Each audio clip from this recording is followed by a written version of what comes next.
దాదాపు మూడింట ఒక వంతు భారతీయులు థైరాయిడ్ సంబంధిత సమస్యలను అనుభవిస్తున్నారు. ఈ థైరాయిడ్ సమస్యలు పురుషుల కంటే ఎక్కువ స్త్రీలకు ఉంటాయి. దీనివల్ల హార్మోన్ల అసమతుల్యత, బరువు పెరగడం వంటి ఇబ్బందులు ఎదుర్కొంటున్నారు.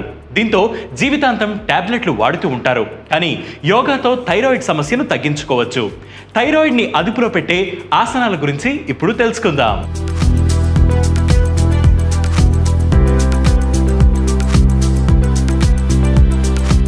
మొదటిది ఉష్ట్రాసనం.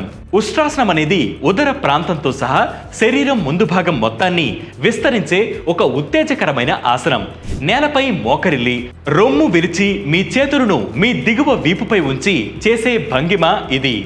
ఇది థైరాయిడ్ గ్రంథిని ఉత్తేజపరచడంతో పాటు వీపును బలపరుస్తుంది.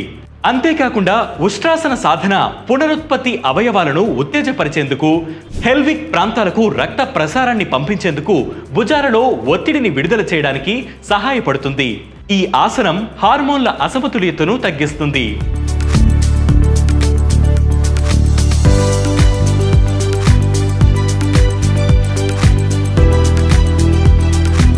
ఇక రెండవది హలాసనం. దీనినే నాగలి భంగిమ అని పిలుస్తారు. వెల్లకిలా పడుకుని రెండు కాళ్లను దగ్గరగా జరిపి కాళ్లను నేరుగా 150 డిగ్రీలలో మీ తల వెనకకు తీసుకురావాలి. ఇది కాళ్లను సాగదీసి విశ్రాంతినిచ్చే బలపరిచే యోగాసనం.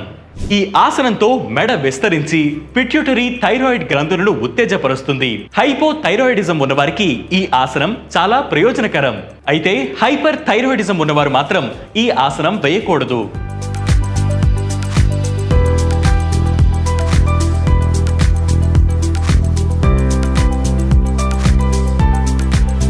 ఇక మూడవది పశ్చిమోత్తనాసనం. ఈ భంగిమ సాధన చేసేందుకు దండాసనంతో మొదలు పెట్టాలి. ముందుగా శ్వాస పీల్చుకోండి. ఆ తర్వాత శ్వాస వదులుతూనే ముందుకి వంగి మీ శరీర పైభాగం మీ శరీర కింద భాగంపై ఆనేలా ఉంచండి. ఇప్పుడు మీ చేతులు మీ కాలి వేళ్లను ఆనించేలా చూడండి. మీ ముక్కు మీ మోకాలకు ఆనించాలి. కొద్దిసేపు ఈ భంగిమలో ఉండాలి. థైరాయిడ్ సమస్యలు ఉన్నవారు ఈ ఆసనాలు సాధన చేయడం ద్వారా పరిస్థితిని మెరుగుపరుచుకోవచ్చు. ఇలాంటి హెల్త్ వీడియోస్ మరియు హెల్త్ టిప్స్ కోసం వెంటనే వెటు న్యూస్ యూట్యూబ్ ఛానల్ని సబ్స్క్రైబ్ చేయండి. దాంతోపాటు వెటు న్యూస్ యాప్ని ఫ్లిప్ చేయండి.